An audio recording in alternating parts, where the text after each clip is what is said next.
ಇವಳು ನನ್ನ ಹೊಟ್ಟೆಲಿದ್ದಾಗ ಡಾಕ್ಟರ್ ಏನಂತ ಹೇಳಿದ್ರು, ಈ ಮಗು ನಿಮ್ಮ ಹೊಟ್ಟೆಲಿದ್ರೆ ನಿಮ್ ಜೀವಕ್ಕೆ ಅಪಾಯನಮ್ಮ, ಮಗುನ ತೆಗೆದು ಬಿಡೋಣ ಅಂತ ಹೇಳಿದ್ರು. ಆಗ ನಾನು ನನ್ನ ಜೀವ ಹೋದ್ರೂ ಪರವಾಗಿಲ್ಲ, ನನ್ನ ಮಗುನ ಉಳಿಸ್ಕೊಡಿ ಅಂತ ಬೇಡ್ಕೊಂಡೆ. ನಾನು ಇವಳಿಗೆ ಜನ್ಮ ಕೊಟ್ಟೆ. ಆದ್ರೆ ಇವತ್ತು ನನ್ ಜೀ ಸಹಿತ ಇವಳು ನನ್ನ ಸಾಯಿಸ್ಬಿಟ್ಲಲ್ರಿ, ನನ್ನ ಸಾಯಿಸ್ಬಿಟ್ಲು ರೀ. ಅವತ್ತು ಇವಳು ಯಾವನ್ ಜೊತೆನೋ ಬಂದು ಬೈಕಲ್ಲಿ ಹಿಡಿದ್ಲಲ್ಲ, ಅವತ್ತೆ ಇವಳಿಗೆ ಕೈ ಕಾಲ್ ಕತ್ತರಿಸಿ ಮೂಲೆ ಕೂಸಿದಿದ್ರೆ ಇಷ್ಟೆಲ್ಲ ಆಗ್ತಿರ್ಲಿಲ್ಲ ರೀ. ಆದ್ರೆ ನೀವೇನಂತ ಹೇಳಿದ್ರಿ, ಅಯ್ಯೋ ಮಕ್ಕಳನ್ನ ನಂಬೇಕಮ್ಮ, ಮಕ್ಕಳ ಮೇಲೆ ನಂಬಿಕೆ ಇಡ್ಬೇಕಮ್ಮ ಅಂತ ಹೇಳಿದ್ರಿ. ನಾನು ನನ್ನ ಮಕ್ಕಳನ್ನ ನಂಬ್ದೆ, ಆದ್ರೆ ಇವಳು ನಂಬಿಕೆ ದ್ರೋಹ ಮಾಡ್ಬಿಟ್ಲು ರೀ. ಹೆತ್ತವ್ರಿಗೆ ನಂಬಿಕೆ ದ್ರೋಹ ಮಾಡ್ಬಿಟ್ಲು ನೋಡಿ. ನಾನು ಇವಳಿಗೋಸ್ಕರ ಯಾವಳ ಮನೆಗೆ ಬಂದು ಯಾವಳ ಕಾಲು ಹಿಡಿಯೋದಿಲ್ಲ. ಆಯ್ತಾ? ಮಾತಾಡಿದ್ದೆಲ್ಲ ಆಯ್ತಾ? ಬಂದೇ ಇರು.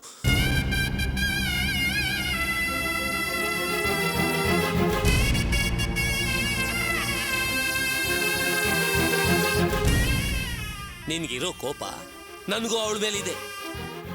ಅದಕ್ಕೆ ಈ ವಯಸ್ಸಲ್ಲೂ ಅವಳ ಮೇಲೆ ಕೈ ಮಾಡಿದೆ. ಆದ್ರೆ ನನ್ಗೆ ಅವಳ ಮೇಲಿರೋ ಪ್ರೀತಿ ನನ್ನ ಕೋಪನ ತಡೆದು ಅವಳಿಗೇನಾದ್ರೂ ಒಳ್ಳೇದು ಮಾಡಬೇಕು ಅಂತ ನಿಮ್ಮೆಲ್ಲರೂ ಮುಂದೆ ಬಂದು ನಿಂತಿದ್ದೀನಿ. ನಿನ್ಗಿನ್ನೂ ಅವಳ ಮೇಲಿನ ಕೋಪ ಕಡಿಮೆ ಆಗಿಲ್ವಾ?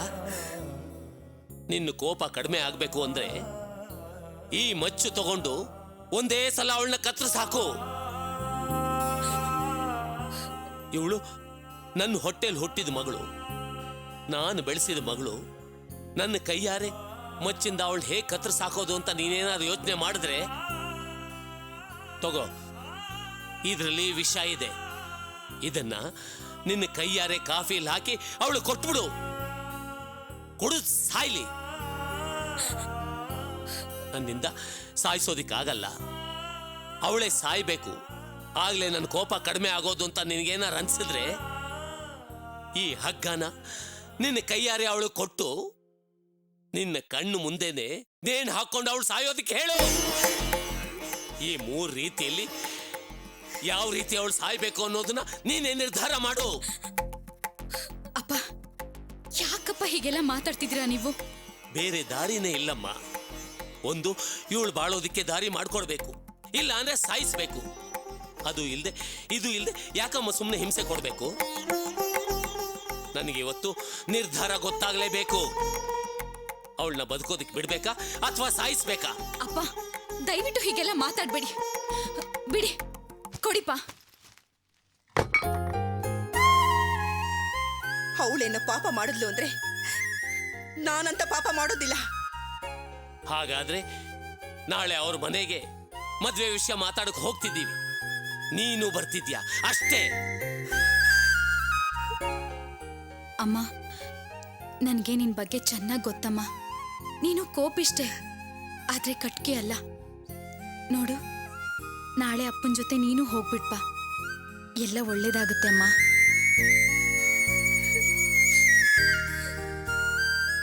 ನೋಡ್ದ್ಯಾ ಪ್ರಿಯಾ, ನೀನ್ ಮಾಡಿದ ಕೆಲ್ಸದಿಂದ ಎಷ್ಟು ಜನ ನೋವು ಅನುಭವಿಸೋ ಹಾಗಾಯ್ತು. ನೋಡು, ಇನ್ಮುಂದೆ ಆದ್ರೂ ಯಾರಿಗೂ ನೋವು ಕೊಡದೆ ಇರೋ ರೀತಿ ನಡ್ಕೊ, ಗೊತ್ತಾಯ್ತಾ?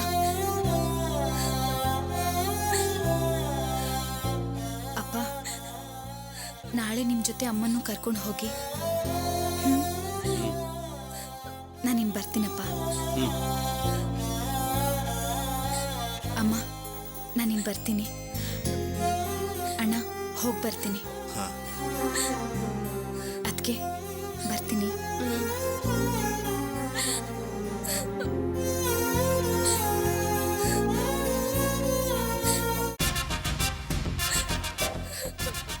ನಾಳೆ ಬರ್ತೀಯಾ? ಬಾ, ಇದು ಎಷ್ಟು ವರ್ಷಗಳ ಕನಸು ಗೊತ್ತಾ? ಬಾ, ಅಲ್ಲಿದೆ ನಿನಗೆ ಜಾತ್ರೆ.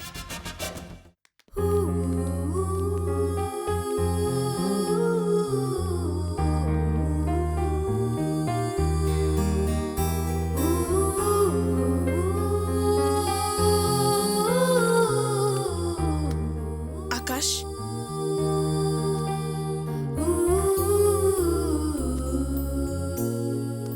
ಆಕಾಶ್, ನನ್ನ ನೋಡೋದಿಲ್ವಾ? ನನ್ನ ಜೊತೆ ಮಾತಾಡೋದಿಲ್ವಾ?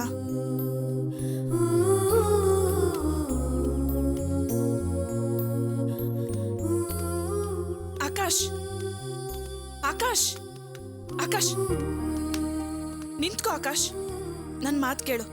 ನೋಡು, ನಿನಗೆ ನನ್ನ ಮೇಲೆ ಕೋಪ ಇದ್ರೆ ಒಂದೆರಡೆಟ್ಟು ಹೊಡೆದು ಬಿಡು, ಬೈದ್ ಬಿಡು. ಆದ್ರೆ ನೀನ್ ನನ್ನ ಜೊತೆ ಮಾತಾಡದೆ ಇರ್ಬೇಡ ಆಕಾಶ್. ಕೈ ಬಿಡು. ನಿನ್ ಮುಖ ನೋಡೋಕ್ಕೂ ನಂಗೆ ಇಷ್ಟ ಇಲ್ಲ.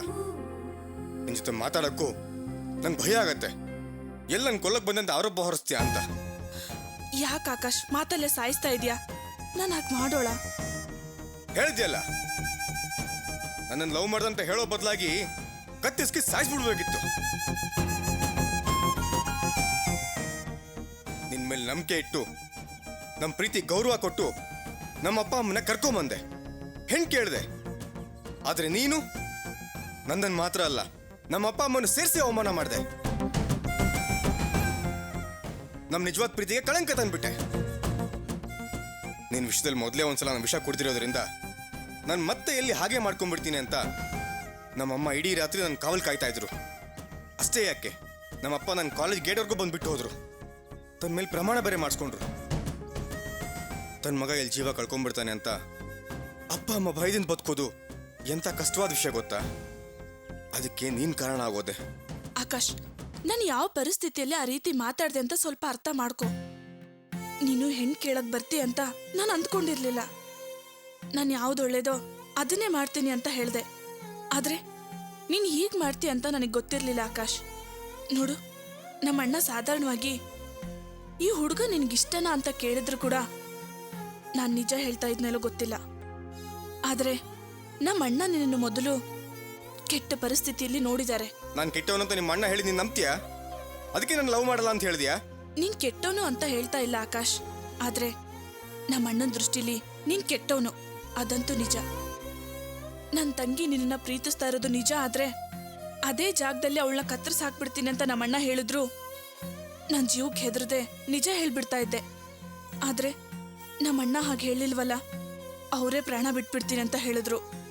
ಇಂಥ ಪರಿಸ್ಥಿತಿಲಿ ನಾನು ಹೇಗ್ ನಿಜ ಹೇಳಿ ಆಕಾಶ್? ಸಾಕು, ಸುಮ್ಮನೆ ಅಣ್ಣ ಅಣ್ಣ ಅಂತ ನಾನು ಎಷ್ಟಿನೇ ಆಮರಿಸ್ತೀಯ. ಮೊದಲು ಐ ಲವ್ ಯು ಅಂತ ಹೇಳೋದು, ಆಮೇಲೆ ಅದಕ್ಕೇನು ಕರ್ಕೊಂಬಂದು ಇಲ್ಲ ಅಂತ ಹೇಳೋದು, ಮತ್ತೆ ಐ ಲವ್ ಯು ಅಂತ ಹೇಳೋದು. ನಾನು ನಮ್ಮ ಅಪ್ಪ ಅಮ್ಮನ ಕರ್ಕೊಂಬಂದ್ರೆ ನಾನು ಪ್ರೀತಿಸ್ಲಿಲ್ಲ ಅಂತ ಹೇಳೋದು. ಇನ್ನೂ ಎಷ್ಟು ದಿನ ಹೀಗೆ ಮಾಡ್ತಿರ್ತೀಯ? ನನ್ನನ್ನು ಫುಟ್ಬಾಲ್ ಅಂತ ತಿಳ್ಕೊಂಡಿದ್ಯಾ? ಹೆಂಗೆ ಬೇಕೋ ಹಂಗೆ ಆಡ್ಸಕ್ಕೆ? ಸಾಕು, ನಿಮ್ಮ ಅಣ್ಣನ ಕಾರಣ ತೋರಿಸಿ ನಂಗೆ ನೋವು ಕೊಟ್ಟಿದ್ದು ಸಾಕು. ನೋಡು, ಈಗಲೇ ತೀರ್ಮಾನ ಮಾಡು. ನಿನಗೆ ನಾನು ಮುಖ್ಯನಾ, ನಿಮ್ಮ ಅಣ್ಣನ? ಅಯ್ಯೋ, ಇಂಥ ಪ್ರಶ್ನೆ ಕೇಳಿದ್ರೆ ನಾನು ಏನಂತ ಉತ್ತರ ಹೇಳಿ ಆಕಾಶ್? ನೋಡು, ನನ್ಗೆ ಅದೆಲ್ಲ ಗೊತ್ತಿಲ್ಲ. ನಂಗೆ ಎರಡರಲ್ಲಿ ಒಂದು ತೀರ್ಮಾನ ಆಗಲೇಬೇಕು. ನಿನಗೆ ನಾನು ಬೇಕಾ, ನಿಮ್ಮ ಅಣ್ಣ? ನಿನಗೆ ನಾನು ಬೇಕು ಅಂದರೆ ಈಗಲೇ ನಮ್ಮ ಅಪ್ಪ ಅಮ್ಮನ ಹತ್ರ ಕರ್ಕೊಂಡು ಹೋಗ್ತೀನಿ. ನಾಳೆನೇ ಮದುವೆಗೆ ಏರ್ಪಾಡು ಮಾಡ್ತೀನಿ. ಅರ್ಥ ಮಾಡ್ಕೊಳ್ದೆ ಮಾತಾಡ್ಬೇಡ ಆಕಾಶ್. ನಾನು ಏನಂತ ಹೇಳಿ? ನನಗೆ ಅದೆಲ್ಲ ಗೊತ್ತಿಲ್ಲ. ನಿನಗೆ ನಾನು ಮುಖ್ಯನಾ, ನಿಮ್ಮ ಅಣ್ಣನ? ನನ್ನ ತಂಗಿ ಅಂದ್ರೇನು, ಲವ್ ಮಾಡೋದಂದ್ರೇನು? ಹಾಗೊಂದು ವೇಳೆ ನೀವು ಹೇಳಿದ್ದೆ ನಿಜ ಆಗಿದ್ರೆ ನಾನು ಈ ಕ್ಷಣ ಇಲ್ಲೇ ಪ್ರಾಣ ಬಿಟ್ಬಿಡ್ತೀನಿ. ನಿನ್ನ ಅಣ್ಣ ನಿನ್ನನ್ನು ಹೇಗೆ ಬೆಳೆಸ್ತಾನೆ ಅಂತ ಇವ್ರಿಗೂ ಗೊತ್ತಾಗ್ಲಿ. ಹೇಳು, ನಿನಗೆ ನಾನು ಮುಖ್ಯನಾ, ನಿಮ್ಮ ಅಣ್ಣನ? ನನಗೆ ನಮ್ಮ ಅಣ್ಣನೇ ಮುಖ್ಯ. ಹಾಗಾದ್ರೆ ಇನ್ಮೇಲೆ ನಿನ್ನ ಮುಖ ತೋರಿಸ್ಬೇಡ.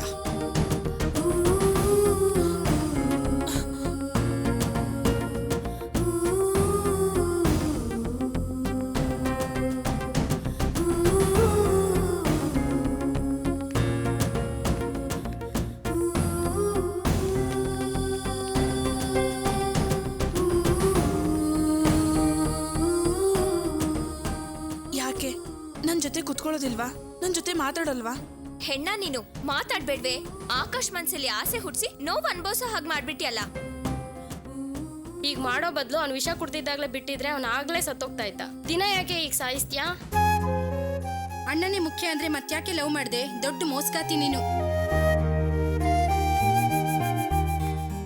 Good morning ma'am. Good morning, ಕೂತ್ಕೊಳ್ಳಿ. ಇದೇನು ರಾಣಿ ಮಾತ್ರ ಒಬ್ಳೆ ಕೂತಿದ್ದಾಳೆ? ಅವಳು ಒಂಟಿ ಆಗೋದ್ಲು ಮೇಡಮ್. ಅವಳ ಪಕ್ಕದಲ್ಲಿ ಕೂತ್ಕೊಳ್ಳೋದಕ್ಕೂ ಭಯ ಆಗುತ್ತೆ ಮ್ಯಾಮ್. ಭಯನಾ? ಏನ್ ಭಯ? ಮೇಡಮ್ ಅವಳು ಯಾವ ಸಮಯದಲ್ಲಿ ಹೇಗೆ ಬದಲಾಗ್ತಾಳೆ ಅಂತ ಗೊತ್ತಾಗಲ್ಲ ಮೇಡಮ್.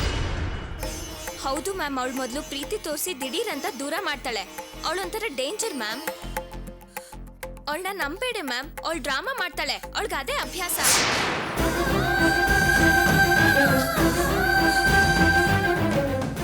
ರಾಣಿ, ಏ ರಾಣಿ,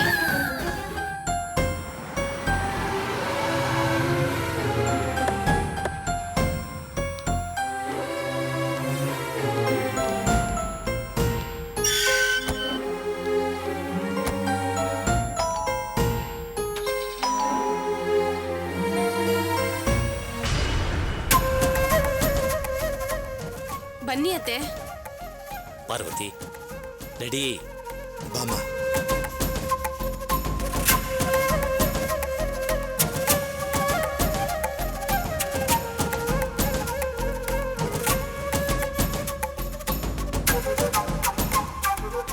ಪಾರ್ವತಿ ಯಾಕೆ ಅಲ್ಲೇ ನಿಂತ್ಕೊಂಡೆ? ಬಾ.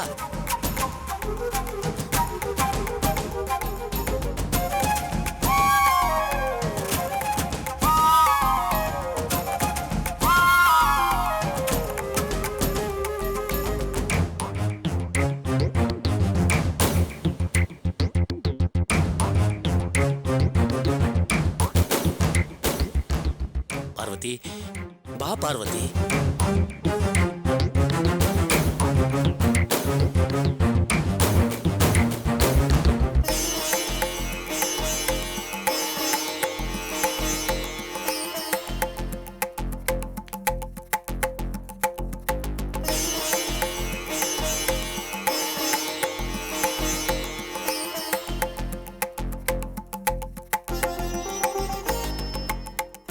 ಬಾ ಪಾರ್ವತಿ.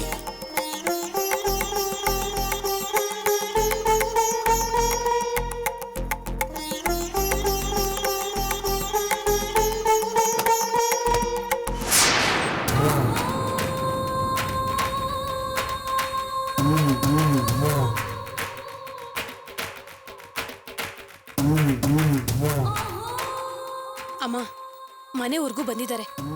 ಒಳಗ್ ಬನ್ನಿ ಅಂತ ಕರಿಯಮ್ಮ.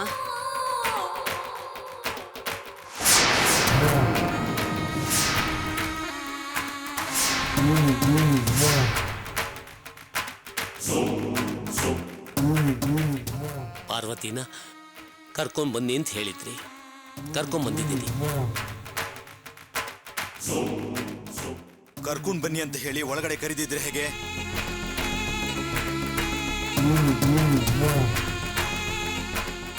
ಪಾರ್ವತಿ ನಮಸ್ಕಾರ ಹೇಳು.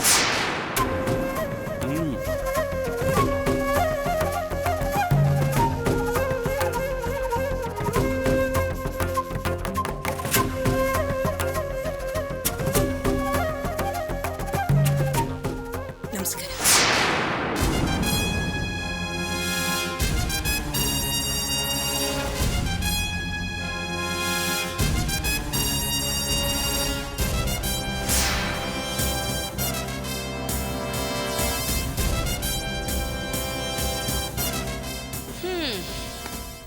ಬನ್ನಿ ಒಳಗೆ.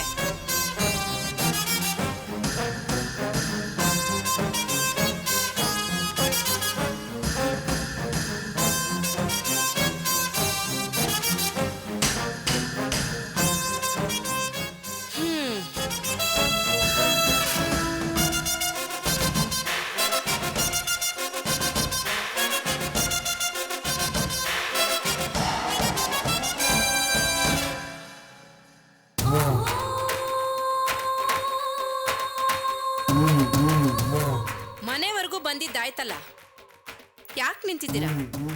ಕೂತ್ಕೊಳ್ಳಿ. ಪರವಾಗಿಲ್ಲ, ಕೂತ್ಕೊಳ್ಳಿ. ಕೂತ್ಕೊಳ್ಳಿ.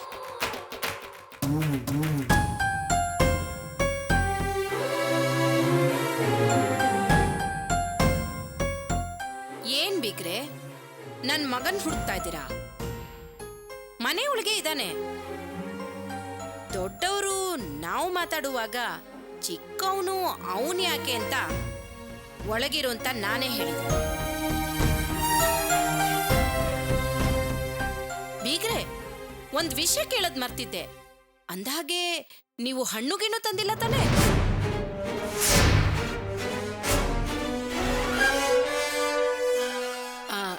ಸುಮ್ನೆ ಹಾಗೆ ಕೇಳ್ದೆ ಅಷ್ಟೇ.